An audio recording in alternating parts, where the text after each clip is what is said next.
It was only until last week that the news broke that I learned the girl's age. The news of Cindy Clemishire's abuse shocked me when I first heard about it.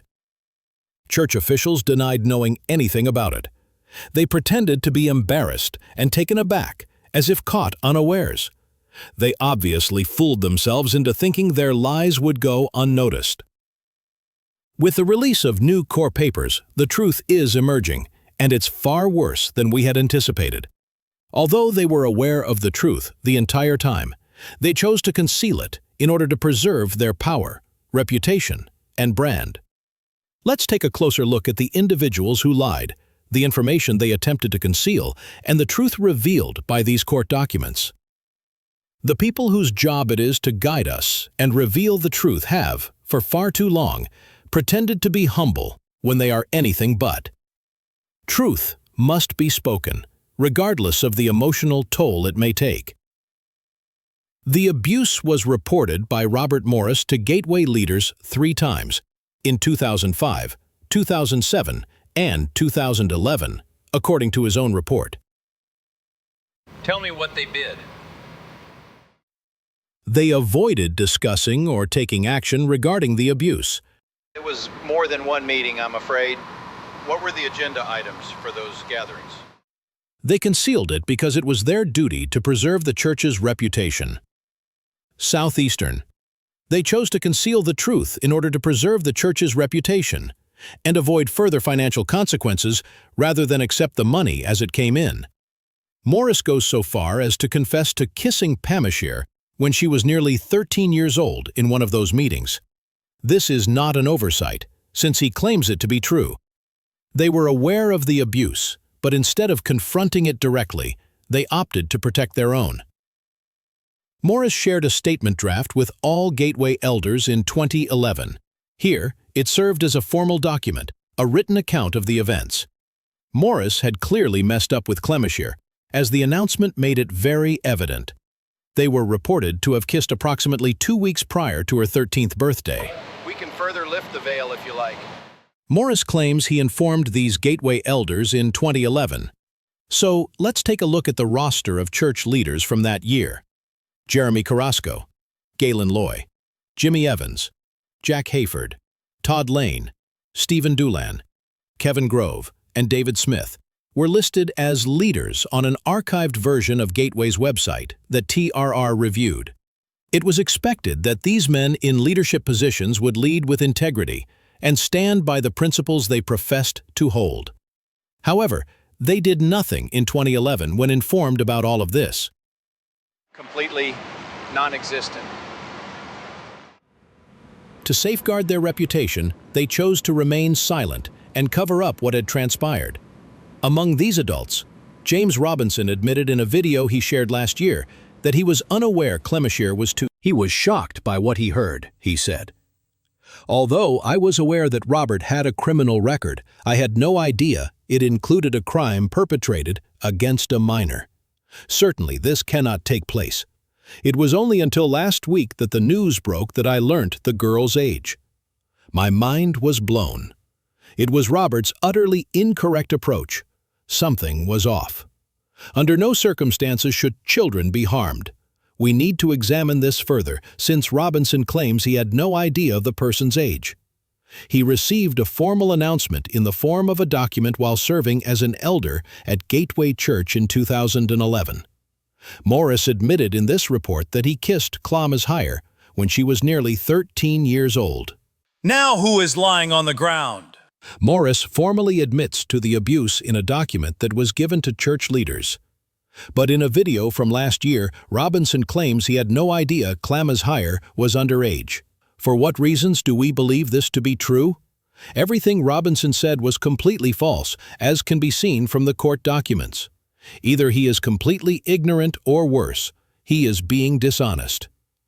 Next on the list of people who have had trouble concealing their lies is Jim Evans. When prominent Christian figures need to cover up their mistakes, Jimmy Evans is the guy they turn to. After showing up and making a very spiritual speech, he will simply ignore everyone and everything. That belonged to Joni Lamb. Of you have probably heard Jonathan Lamb's recordings of his conversations with Jimmy Evans. How loud is it? As usual, Jimmy Evans is being dishonest in order to shield Doug Weiss and Joni Lamb from harm. Like a clock, it keeps time. As if that weren't bad enough, he is famous for interjecting and claiming that the Lord spoke to these leaders. Check out this film. It features Robert Morris's own words about how Jimmy Evans made a prophecy to him while he was cleaning up after himself. When the church began to grow, it wasn't a blessing for me because of the shame I carried from my past. Prosecute Tearsing for me. My whereabouts would be known. The popularity of television shows peaked at the same time that books did. Anywhere I went, people would stop and chat with me. The level of shame I experienced is indescribable. Jimmy Evans called me. "Robert, I have something from God to tell you," said the man. "That is the reason behind my morning prayer." "You are believing in deception," he informed her. "Fear not, for the church is expanding. Satan is warning you that your fall will be more severe the larger you become." During that time, Jimmy Evans held the position of elder. The revelation of Morris's abuse saddened and shocked him, he stated in June 2024. He claimed his knowledge of Morris was limited to an affair he had in his early 20s. Additionally, Evans denied knowing anything similar to what Clemishire stated. Jimmy Evans was present at 2007 meetings where the Robert Morris and Cindy Clemishire issue was discussed, according to court documents. Morris reiterated his account of events prior to 1987 and acknowledged to abusing the woman during those meetings. Because of his position in the leadership, Evans was thus aware of it.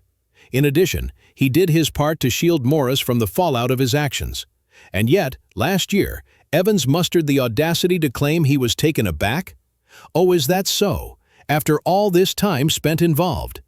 Many are rushing to clear their names after the court documents naming the elders of Gateway Church at the time became public knowledge. Jimmy Evans, in particular, issued a fresh statement in which he sought to exonerate himself. Here is his statement. The age of Cindy Clemishire, according to Robert Morris, was 16 years old back then. What Evans said following that is typical of these leaders.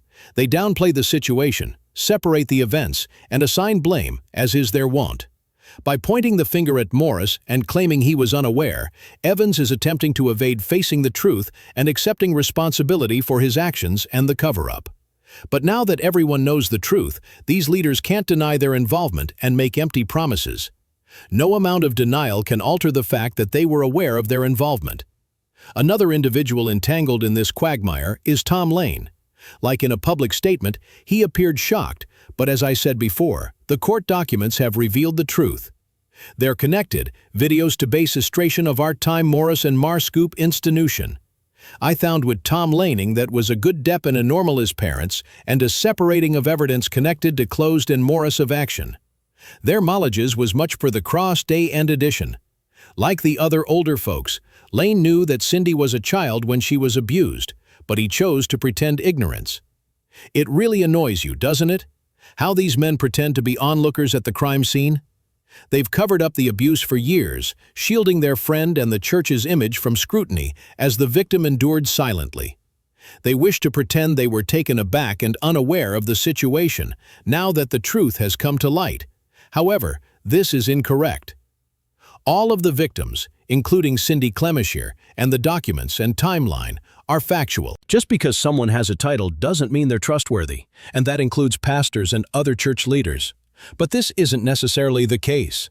We have seen time and time again that leaders who claim to be Christian are not necessarily honest or immune to criticism, despite our expectation that they be so.